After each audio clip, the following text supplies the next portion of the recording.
13 अगस्त को जब वापस से supreme court bench of justice Suryakant and Joy Mallya Bagchi की बेंच बिहार इलेक्शंस पर सुनवाई कर रही थी तो उनके सामने काफी इंटेंस आर्ग्यूमेंट्स रखे गए। पर ये इंटेंसिटी आई है बीते दिन की सुप्रीम कोर्ट हियरिंग से, जिन्होंने बिहार के वोटर लिस्ट रिवीजन पर एक ऐसा ट्विस्ट दिया जो किसी पॉलिटिकल थ्रिलर से कम नहीं था। सोचिए, जो लोग इलेक्शन कमीशन ऑफ इंडिया के मुताबिक डेड थे वे खुद चल के कोर्ट आ गए, और फिर जब आर्ग्यूमेंट शुरू हुए तो सुप्रीम कोर्ट ने कहानी का एक नया पहलू खोल दिया।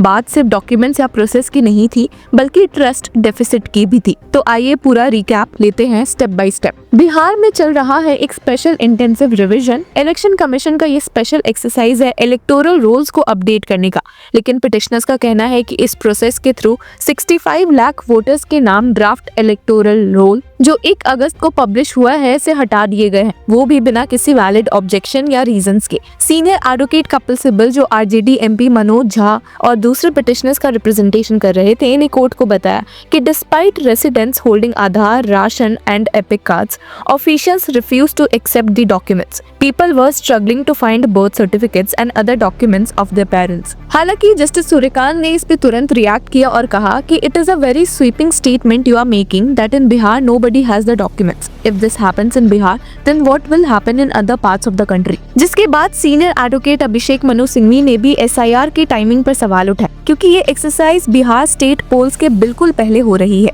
उनका कहना था कि 65 लाख वोटर्स को या तो डेड, माइग्रेटेड या दूसरे कॉन्स्टिट्यूएंसीज में रजिस्टर्ड डिक्लेयर किया गया है। लेकिन कोर्ट ने डेटा का एनालिसिस करके बोला, if out of 7.9 crore voters 7.24 crore voters responded to the SIR, it demolishes the theory of 1 crore voters missing और डिसएनफ्रेंचाइज्ड। यहाँ से कोर्ट ने एक क्लियर लीगल पॉइंट रेज किया रूल्स के हिसाब से कि अगर किसी का नाम एक्सक्लूड होता है तो उनको इंक्लूजन के लिए एप्लीकेशन देना होता है और उसी स्टेज पे ऑब्जेक्शन कंसिडर होगा। और फिर आया कोर्ट रूम का सबसे dramatic movement. Senior advocate Kapil Sibal ने बोला कि एक कॉन्स्टिट्यूएंसी में जो 12 लोग डेड डिक्लेयर हुए वो एक्चुअली अलाइव है और कुछ तो सुप्रीम कोर्ट के सामने खुद थे। इसी वक्त सेफोलॉजिस्ट योगेंद्र यादव ने बेंच को 2 ऐसे लोग दिखाए भी जो अलाइव थे पर वोटर लिस्ट में डेड लिखे गए थे। उन्होंने कहा कि please see them, these are declared as dead, they don't appear but they are alive, just see them. अब सीनियर एडवोकेट राकेश द्विवेदी जो कि ECI की ओर से मौजूद थे ने इसे ड्रामा कहा, लेकिन जस्टिस जॉय माल्या बागची ने बोला,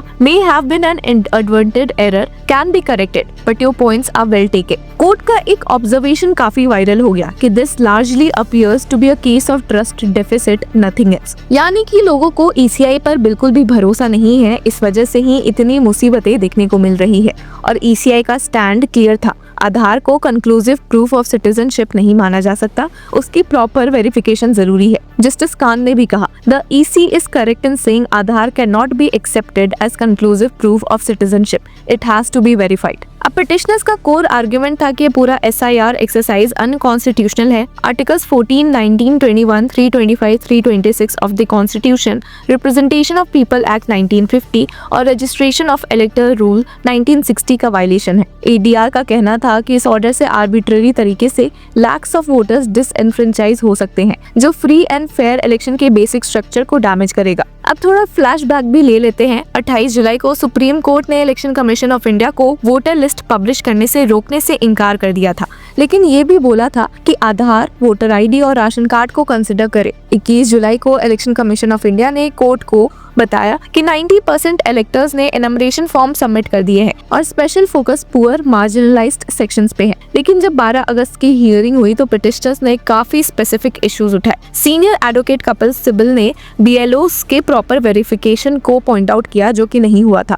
आधार और राशन कार्ड को भी एक्सेप्ट नहीं किया जा रहा। जस्टिस सूर्यकांत ने कहा कि स्वीपिंग स्टेटमेंट्स मत दीजिए कि बिहार के पास डॉक्यूमेंट्स नहीं है। वहीं सीनियर एडवोकेट प्रशांत भूषण ने ड्राफ्ट रोल पहले सर्चेबल था 4 अगस्त को, पर 6 अगस्त के बाद सर्च ऑप्शंस हटा दिया गया, इसके बारे में बताया और कहा कि ये काफी सस्पिशियस है। वहीं सीनियर एडवोकेट अभिषेक मनु सिंघवी ने कहा कि जो लोग पहले 5-6 इलेक्शंस में वोट दे चुके हैं उनको अब प्रिजम्पटिवली इनवैलिड ट्रीट कर रहे हैं या डी फैक्टो डिलीशन कर रहे हैं, जो काफी गलत है। वहीं योगेंद्र यादव ने कहा कि ये पहली बार है कि इंडिया की हिस्ट्री में जब रिवीजन में 0 एडिशंस हुए हैं। पूरा एक्सरसाइज इंटेंसिव डिलीशन का लगता है और डिलीशन में वुमेन का नंबर मेन से ज्यादा है। 31 लाख वुमेन डिलीट हुई है और वहीं 25 लाख मेन। अब कोर्ट का मेन फोकस ये रहा है कि क्या इलेक्शन कमीशन के पास ये पावर है कि ऐसा SIR कंडक्ट करे। जस्टिस खान ने पूछा भी, if the ECI lacked such power, the matter would end there. But if it did possess the authority, there should be no objection to the process. अब इलेक्शन कमीशन ऑफ इंडिया का argument है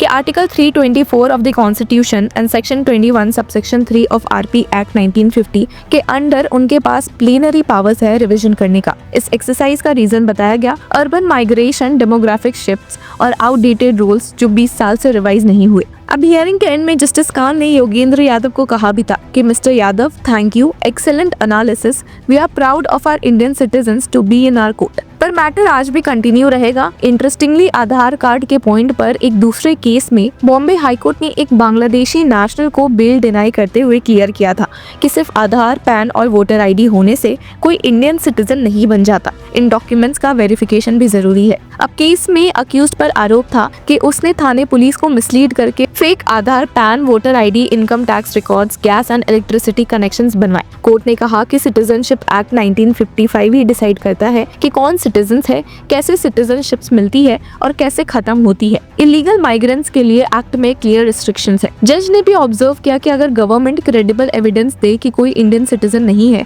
तो burden of proof फिर उस person पर होता है, section 9 foreigners act 1946 के तहत। अब प्रोसिक्यूशन ने व्हाट्सएप चैट से 2 बर्थ सर्टिफिकेट्स दिखाए अक्यूज्ड और उसकी मां के, जो दोनों ही बांग्लादेशी बताते हैं। कोर्ट ने बोला कि ये डॉक्यूमेंट्स जेन्युइन है या फेक, ये अभी वेरीफाई होना बाकी है। अभी तक वेरिफिकेशन पेंडिंग है और अक्यूज्ड के पास्ट एक्शंस देखते हुए बेल देना रिस्की होगा। वो एविडेंस डिस्ट्रॉय कर सकता है, विटनेसेस को इन्फ्लुएंस कर सकता है या नई फेक आइडेंटिटी बनवा सकता है। इसी वजह से कोर्ट ने बेल रिजेक्ट किया। बिहार इलेक्शंस के केस में एक तरफ पिटिशनर्स है जो कह रहे हैं कि ये लार्जेस्ट डिसएनफ्रेंचाइजमेंट एक्सरसाइज है, 65 लाख नाम ऑलरेडी हट चुके हैं, फिगर 1 करोड़ क्रॉस करेगा। दूसरी तरफ इलेक्शन कमीशन ऑफ इंडिया जो कह रही है कि ये सिर्फ ड्राफ्ट है, एरर्स करेक्ट हो सकते हैं और आधार को सिटीजनशिप प्रूफ माना नहीं जा सकता। अब कोर्ट ने ट्रस्ट डेफिसिट का पॉइंट उठाया, लेकिन अभी तक किसी साइड का फाइनल विन नहीं हुआ है। बिहार के अपकमिंग इलेक्शंस के कंटेक्स्ट में ये केस बहुत ही इंपॉर्टेंट है। अगर SIR प्रोसेस का स्कोप और legality supreme court clearly define करता है तो इसका इम्पैक्ट सिर्फ बिहार तक लिमिटेड नहीं रहेगा, ये प्रेसिडेंट बन सकता है पूरे देश के लिए। अब देखना ये है कि आज की हियरिंग में कोर्ट का स्केल किस तरफ झुकता है, पिटिशनर्स के ट्रस्ट डेफिसिट नैरेटिव की तरफ या ECI के प्रोसीजरल लेजिटिमेसी वाले आर्गुमेंट की तरफ। तो व्यूअर्स, आपकी क्या राय है हमें कमेंट सेक्शन में जरूर बताएं और तब तक के लिए कीप फॉलोइंग लॉ चक्रा।